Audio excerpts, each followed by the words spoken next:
le pétrolier méconnu qui a fait basculer la Seconde Guerre mondiale. À la fin de l'année 1939, l'Europe venait d'entrer dans la guerre. Les combats avaient éclaté quelques semaines plus tôt et déjà la Royal Navy contrôlait les mers autour de la Grande-Bretagne. Pour la Kriegsmarine, cela représentait un danger sérieux. Chaque route de retour vers l'Allemagne était désormais dangereuse. Et pour un navire comme l'Altmark, un pétrolier allemand stationné dans l'Atlantique Sud, c'était une situation critique. À bord se trouvait le capitaine Heinrich Dau, décrit par les Britanniques comme l'officier allemand le plus désagréable ayant jamais navigué. Debout sur la passerelle, il tenait dans ses mains un message préoccupant. L'admiral Graf Spee, navire de guerre avec lequel l'Altmark opérait, avait été sabordé au large de Montevideo après un affrontement difficile. Désormais, l'Altmark naviguait sans protection, isolé et exposé à la traque de l'ennemi. Dau aurait pu décider de se réfugier en Amérique du Sud, d'abandonner son navire et de disparaître discrètement pour éviter les patrouilles britanniques.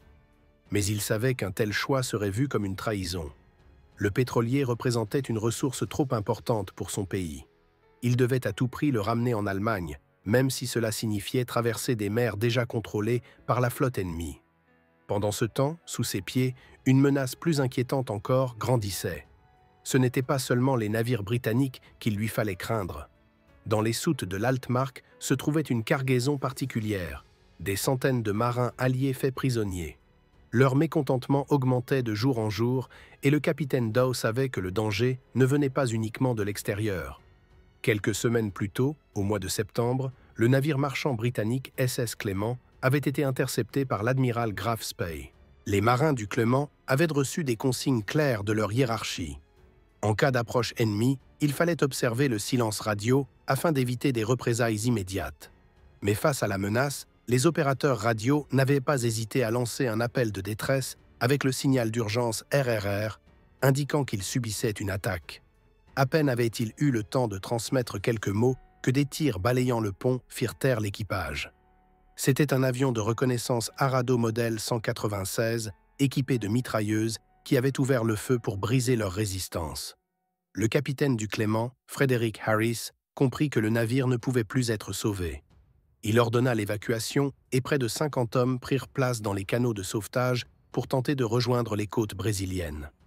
Harris, pour sa part, resta à bord, décidé à ne pas abandonner son navire sans résistance. De son côté, le capitaine Hans Langsdorff, commandant du croiseur allemand Admiral Graf Spee, envoya ses hommes capturer le navire britannique. C'était le 30 septembre 1939. Quelques jours auparavant, il avait reçu l'ordre direct d'Hitler d'emmener son cuirassé de poche chasser les navires marchands alliés en Atlantique Sud. Harris fut emmené prisonnier à bord du Graf Spee, tandis que le Clément, abandonné, fut coulé par les canons allemands. C'était la fin de ce navire marchand, sous les yeux impuissants de son capitaine. Durant les semaines suivantes, les attaques se multiplièrent. D'autres navires alliés, isolés en haute mer, furent interceptés de la même manière. Parmi eux, le SS Huntsman, un cargo de 8000 tonnes chargé de marchandises venues d'Asie. Comme d'habitude, le Graf Spee fonça à pleine vitesse, atteignant près de 29 nœuds, pour couper toute retraite au navire avant de l'obliger à se rendre. Langsdorff avait beau combattre avec sévérité, il respectait cependant certaines règles anciennes que l'on appelait le droit de prise. Il ne cherchait jamais à exterminer les équipages ennemis. À chaque capture, il s'assurait que les marins soient secourus et transférés, au lieu de les laisser mourir en mer. Mais cette pratique posait très vite un problème inédit. Après chaque opération, les prisonniers s'accumulaient à bord du Graf Spee, saturant les logements disponibles et mettant en péril ses propres ressources. C'est à ce moment que l'Altmark entra en scène. Ce pétrolier, prévu à l'origine pour assurer le ravitaillement en carburant et en munitions du croiseur, devint alors une solution pratique pour héberger les prisonniers en grand nombre. Des dizaines, puis des centaines d'hommes furent transférés du Graf Spee vers l'Altmark. Les conditions à bord du pétrolier étaient extrêmement dures. Les marins britanniques et alliés étaient entassés dans des compartiments de 10 mètres de long, affectés autrefois au stockage. Ils n'avaient que peu de lumière, presque pas de ventilation, et n'étaient autorisés à sortir qu'une seule fois par jour pour respirer l'air du large, le tout sous la surveillance stricte de gardes armés. Pour eux, la vie quotidienne consistait à attendre, enfermés, sans savoir ce que l'avenir leur réservait. Quant au capitaine Dow, il ne faisait pas mystère de sa haine à l'égard de ses prisonniers. Convaincu de l'idéologie qu'il servait, il les considérait comme des ennemis indignes de considération. Pourtant, il était contraint de les garder en vie, car l'ordre de son supérieur, Langsdorff, était clair. Aucun prisonnier ne devait être abandonné. Chaque victoire ajoutait un nouveau fardeau. Le nombre total de captifs approcha rapidement les 300. La Trevagnon, par exemple, fut coulée après que l'équipage eut tenté un appel radio malgré l'ordre allemand de silence. Le Graf Spee ne leur laissa pas le temps de transmettre. Après cette attaque, la masse de prisonniers incarcérés dans l'Altmark atteignit son niveau maximal. Mais ce succès militaire commençait aussi à attirer une traque particulièrement intense. Les navires britanniques patrouillaient chaque route possible, déterminés à retrouver ce raider redouté. Le capitaine Langsdorff comprit qu'il ne lui serait pas possible de continuer longtemps. Il décida donc de disparaître dans l'immensité de l'océan Indien. À la fin de 1939, le Graf Spee franchit l'Afrique, longea Madagascar, puis revint vers l'Atlantique Sud après un parcours de près de 30 000 milles nautiques. Ce long périple avait mis son navire à l'épreuve. Les machines étaient fatiguées, les réserves baissaient et les dégâts s'accumulaient. C'est alors que le capitaine prit la décision de rentrer en Allemagne. Le 13 décembre, à l'aube, alors que l'équipage pensait mettre le cap sur la mer Patrie, 3 silhouettes apparurent à l'horizon. C'était l'Exeter, un croiseur lourd britannique, accompagné par les croiseurs légers Ajax et Achilles. Face à eux, Langsdorff estima que son bâtiment avait encore la possibilité d'un dernier combat avant le retour. Le duel commença à la première heure. Les canons de 11 pouces du Graf Spee ouvrirent le feu, atteignant de plein fouet l'Exeter et infligeant de lourds dégâts. L'Ajax fut également touché, ses canons arrière mis hors service. Pendant quelques instants, la victoire allemande sembla probable. Mais la puissance de feu britannique retourna la situation. Plus de 70 obus frappèrent le Graf Spee, perforant la coque, détruisant plusieurs sections vitales et faisant plus de 30 morts, sans compter près de 60 blessés. Le capitaine Langsdorff lui-même fut blessé par des éclats lorsqu'il tentait de coordonner la bataille. Comprenant qu'il avait mal évalué ses chances, il ordonna la retraite vers le port de Montevideo, en Uruguay. Une fois amarré, l'examen révéla la gravité des dégâts. Les systèmes de purification du carburant et de l'eau étaient hors service, la cuisine inutilisable et la proue trop endommagée pour reprendre la mer en sécurité. Après plusieurs jours d'incertitude et convaincu que les navires britanniques reviendraient l'achever, Langsdorff prit sa dernière décision. Le 17 décembre, il choisit de saborder son navire pour qu'il ne tombe pas aux mains de l'ennemi. Le soir venu, plus de 20 000 personnes assistèrent depuis les rives à la destruction du Graf Spee. Les explosions parcoururent le navire de part en part avant qu'il ne disparaisse sous les eaux du Rio de la Plata.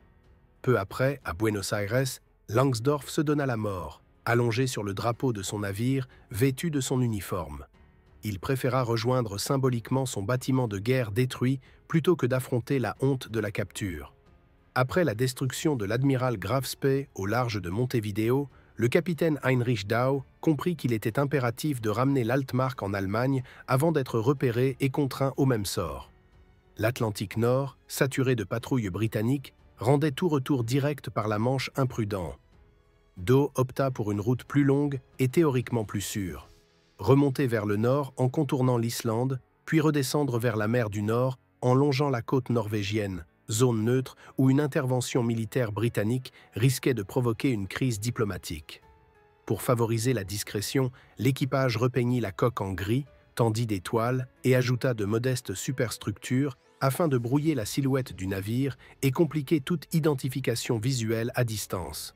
Sur le papier, le plan semblait cohérent. Dans la pratique, il reposait sur la tolérance norvégienne et la prudence britannique. À l'intérieur, la réalité quotidienne était tout autre. Les prisonniers alliés transférés du Graf Spee vers l'Altmark vivaient dans des compartiments de stockage exigus, sombres et mal ventilés. Ils ne montaient sur le pont qu'une fois par jour, encadrés par des sentinelles armés. Toute velléité de mutinerie était vouée à l'échec face à des gardes en nombre suffisant, bien placés et déterminés.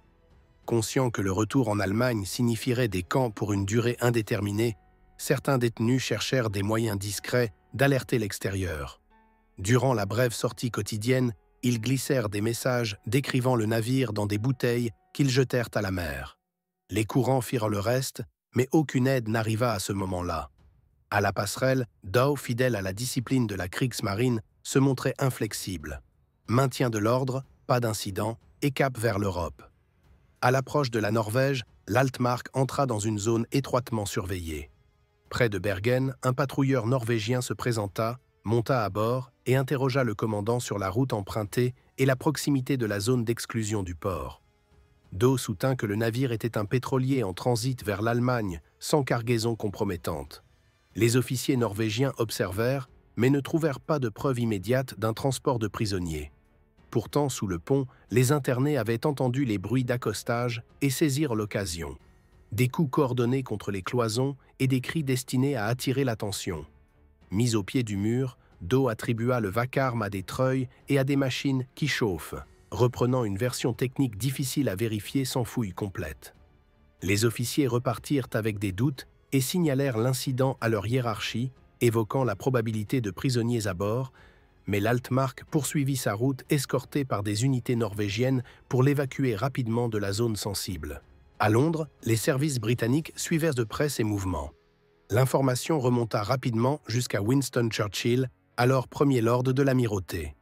Il estima qu'il y avait une chance sérieuse que ce navire fût l'Altmark et que des marins britanniques y soient détenus. Les ordres transmis au capitaine Philip Vian, commandant le destroyer HMS Cossack, furent directs. Localiser le pétrolier, le pousser en eaux internationales si possible, le monter à l'abordage si nécessaire et libérer les prisonniers. Il ajouta des consignes de retenue vis-à-vis des escorteurs norvégiens. S'ils ouvraient le feu, ne riposter qu'en cas de menace grave et proportionner la réponse. Dans l'immédiat, une difficulté demeurait. Le navire allemand était maquillé et son signalement précis manquait encore aux Britanniques. La flottille britannique longea la côte norvégienne en multipliant les contrôles, sans résultat au début. À la mi-février, des avions Lockheed Hudson en patrouille signalèrent un pétrolier descendant vers le sud, accompagné de bâtiments norvégiens. Vian ordonna la convergence de plusieurs unités, notamment HMS Intrepid, HMS Ivanhoe et le croiseur léger HMS Arethusa. À la vue du navire gris escorté par les canonnières norvégiennes Kjell et Skarv, les Britanniques exigèrent qu'ils prennent le large afin d'être inspectés en dehors des eaux territoriales. Dow refusa et se rapprocha davantage de la côte, misant sur la neutralité norvégienne pour empêcher toute action directe. Les Britanniques resserrèrent alors leur dispositif afin d'isoler la cible de ces escorteurs. Des coups de semonce tirés par HMS Intrepid passèrent en surplomb et s'écrasèrent à terre, témoignant de la tension grandissante et du risque de dérapage diplomatique. Acculé, le commandant allemand dirigea l'Altmark vers le Jøssingfjord, un passage étroit bordé de reliefs, sans débouché véritable.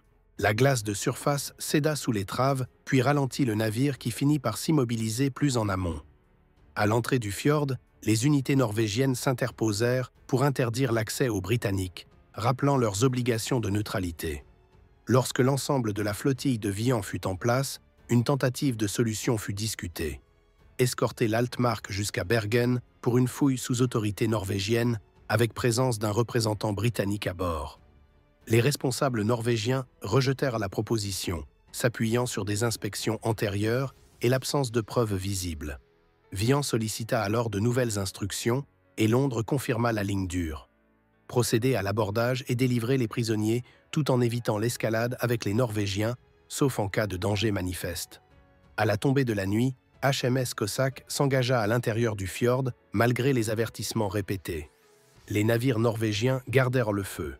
Au plus près, Vian intima l'ordre aux Allemands de se préparer à être arraisonnés.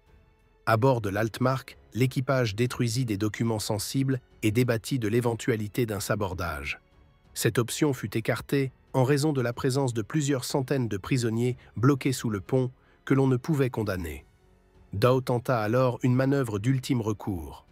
En renverse, l'Altmark pivota pour venir frapper le flanc de Cossack et le briser par l'arrière. Vian ordonna aussitôt une évitation brutale sur bâbord. Le destroyer frotta la roche prise par la glace, mais évita le choc principal. La coque de l'Altmark heurta le côté tribord britannique sans provoquer de dégâts décisifs. et les deux navires se retrouvèrent bord à bord. Le lieutenant-commandant Bradwell T. Turner mena l'équipe d'assaut. Revolver en main, il sauta le premier sur le pont de l'Altmark, bientôt suivi par plusieurs dizaines de marins armés. À l'arrière du pétrolier, la progression britannique fut aussitôt contrée par un groupe de défense allemande. Des échanges de tirs éclatèrent, rapidement confondus dans des combats rapprochés où les crosses et les baïonnettes furent employées. Malgré la résistance, les défenseurs furent submergés et progressivement neutralisés. Certains tentèrent de gagner la rive pour échouer délibérément le navire et empêcher sa capture. Mais l'inertie fit déjà glisser l'Altmark vers un haut fond. La coque se bloqua dans la vase gelée et le bâtiment s'immobilisa définitivement. Une fois le pont sécurisé, l'équipe britannique descendit dans les fonds à la recherche des prisonniers. Les panneaux furent ouverts et un appel clair résonna vers les compartiments inférieurs. « Y a-t-il des Anglais là-dessous » Une clameur répondit immédiatement. « Alors montez, la Navy est là !» Au total, 299 marins furent libérés, en état de fatigue avancée, mais indemnes pour l'essentiel, et transférés sur le Cossack en vue d'un retour vers le Royaume-Uni. Côté perte, plusieurs marins allemands furent tués et d'autres blessés au cours de l'accrochage. Du côté britannique, les sources mentionnent un blessé lors de l'action. L'objectif principal avait été atteint, extraire les détenus et se retirer sans élargir le conflit à la Norvège. L'épisode, survenu dans des eaux norvégiennes, souleva immédiatement des protestations d'Oslo pour défendre la neutralité du pays. À Berlin, la direction allemande y vit la confirmation que la neutralité norvégienne était fragile et que la Royal Navy n'hésiterait pas à intervenir près des côtes scandinaves pour atteindre ses buts. Dans la foulée, Adolf Hitler accéléra les préparatifs déjà engagés pour l'occupation de la Norvège et du Danemark, afin de sécuriser les voies maritimes et couper court aux initiatives britanniques. Moins de 2 mois après le Jøssingfjord, l'invasion débuta en avril 1940, illustrant le retentissement stratégique de l'affaire Altmark au-delà de la libération des prisonniers. À l'aube du 17 février, l'Altmark demeurait bloqué dans le Jøssingfjord, ses flancs marqués par les manœuvres de la veille et l'équipage sous tension. Les canonnières norvégiennes restaient à l'entrée, témoignant de la volonté d'Oslo de conserver la neutralité tout en évitant l'affrontement direct. Sur la passerelle du Cossack, Philippe Vien réaffirma son objectif: extraire les prisonniers et repartir sans transformer l'incident en crise armée avec la Norvège. L'évaluation des risques conduisit à une approche mesurée. Éviter le feu nourri à proximité des cales où se trouvaient les détenus et privilégier une action rapide au plus près des superstructures. Les équipes d'abordage révisèrent leurs itinéraires à bord, identifiant les trappes, échelles et couloirs permettant de descendre vers les compartiments inférieurs sans retarder la progression. La tentative de choc arrière de l'Altmark contre le Cossack avait échoué la veille, et la situation matérielle jouait désormais en faveur des Britanniques. Proximité des bords, immobilisation partielle du pétrolier et nuit polaire qui masquait les mouvements. Au signal, les premières sections sautèrent, suivies par les groupes de soutien. Une résistance allemande se manifesta près de la poupe et sur le côté bâbord, avec des échanges courts, puis des heurts au corps à corps. Les Britanniques cherchèrent à rompre la cohésion adverse en isolant les nœuds de défense, pont arrière, passerelle, accès machine. Quelques minutes suffirent pour faire refluer les défenseurs vers l'intérieur et ouvrir le passage vers les cales. En bas, la priorité fut l'ouverture sécurisée des panneaux sans provoquer de panique. Un appel clair fut lancé vers l'ombre des compartiments. Y a-t-il des marins britanniques ici-bas? La réponse collective confirma la présence massive des détenus. Les gardes allemands encore en position furent désarmés et des cordons furent établis pour faire monter les prisonniers par groupe, éviter les chutes dans les échelles et prévenir tout mouvement désordonné. Bien que fatigués et mal rasés, les captifs se trouvaient en état de marcher. Des marins du Cossack distribuèrent des couvertures et indiquèrent les points d'embarquement. La remontée se fit par vagues pour limiter l'encombrement des coursives étroites. À l'extérieur, l'Altmark, poussé par son inertie résiduelle, avait touché les hauts fonds du fjord. Sa coque s'enfonça dans la vase gelée, rendant toute manœuvre de retrait improbable à court terme. Cette immobilisation réduisit le risque d'un dernier choc contre le destroyer britannique. Côté perte, plusieurs marins allemands tombèrent durant l'action et un marin britannique fut blessé. Après la libération confirmée de 299 prisonniers, le Cossack commença le transbordement, puis mit le cap au large, choisissant la sortie la plus directe pour regagner la mer sans escalade, avec les escorteurs norvégiens. Le commandant Dao demeura à bord de son pétrolier, constatant la perte des détenus et l'échec de la mission de retour. Le lendemain, l'arrivée du Cossack en eau britannique donna lieu à une réception visible sur les ponts. Bras levés, casquettes agitées, soulagement manifeste parmi les libérés. Sur le plan politique, Oslo adressa des protestations formelles pour atteinte à la neutralité, rappelant que le territoire maritime norvégien n'aurait pas dû être le théâtre d'une opération armée étrangère. Londres, de son côté, souligna la nature particulière de l'Altmark, navire auxiliaire transportant des prisonniers, et la nécessité d'empêcher leur transfert vers l'Allemagne. Berlin exploita l'épisode dans sa communication pour dénoncer une piraterie britannique et mettre en cause la capacité de la Norvège à faire respecter sa neutralité de manière effective. Au-delà de l'écho médiatique, les conséquences stratégiques s'annonçaient plus larges. Dans les états-majors allemands, l'incident renforça l'argument selon lequel les lignes scandinaves, des fjords norvégiens jusqu'au Skagerrak, ne pouvaient rester ouvertes aux initiatives britanniques. Les préparatifs déjà engagés pour des opérations en Norvège et au Danemark furent accélérés, avec l'objectif de verrouiller les ports, sécuriser les routes du minerai et priver la Royal Navy de points d'appui près des côtes. L'affaire du Jøssingfjord devint ainsi un jalon, non par son bilan matériel, mais par son impact sur les décisions ultérieures de guerre en Europe du Nord. Pour les marins libérés, l'enjeu était avant tout humain. Fin de la captivité flottante, accès aux soins et retour progressif vers les familles ou vers de nouvelles affectations au sein de la marine marchande et de la Royal Navy. Pour la Royal Navy, l'opération démontrait la capacité d'intervention rapide de ces flottilles de destroyers en zone côtière complexe, en coordination avec l'aviation de patrouille, tout en soulignant le risque constant de collisions diplomatiques dans les eaux de nations neutres. L'Altmark, immobilisée et vidée de sa cargaison humaine, devint un symbole des limites de la guerre de course lorsqu'elle se heurte aux contraintes du droit et aux réalités géopolitiques locales. Dans les semaines qui suivirent, le débat doctrinal se poursuivit. Jusqu'où pousser l'action pour sauver des prisonniers face au principe de neutralité? Comment concilier l'urgence opérationnelle et la prévention d'un conflit élargi? Les réponses restèrent tributaires des circonstances, mais l'expérience du Jøssingfjord fut intégrée aux plans ultérieurs. Clarifier les règles d'engagement près des eaux neutres, préparer des équipes d'abordage pour des fouilles rapides et s'appuyer sur des preuves plus tangibles lorsque des détentions illicites étaient suspectées. L'histoire retiendra de cet épisode un succès tactique assorti d'un coup diplomatique et une chaîne de décisions qui pesèrent sur la suite de la campagne de Norvège. Dans les semaines qui suivirent, l'onde de choc politique de l'affaire de Jøssingfjord se traduisit par des positions durcies. À Oslo, le gouvernement multiplia les démarches pour réaffirmer la neutralité du royaume et dénoncer l'opération menée par les destroyers britanniques dans ses eaux. À Londres, l'amirauté mit en avant le caractère exceptionnel de la mission. Empêcher le transfert de marins capturés vers l'Allemagne et mettre fin à une détention irrégulière à bord d'un pétrolier auxiliaire. À Berlin, l'état-major considéra l'épisode comme une preuve supplémentaire de la vulnérabilité du littoral norvégien et du risque que la Royal Navy intervienne à proximité des routes du minerai et des mouillages stratégiques. Sur le plan naval, l'opération valida pour la Royal Navy l'emploi de groupes de destroyers en zone côtière resserrée, avec reconnaissance aérienne et abordage ciblé.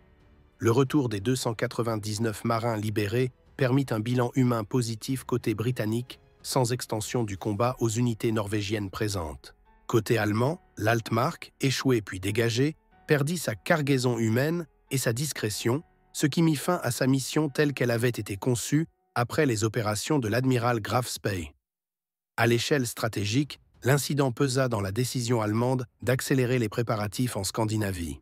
L'objectif était de verrouiller les fjords, sécuriser les ports et garantir les routes du minerai afin d'écarter toute répétition d'une intervention britannique au plus près des côtes norvégiennes.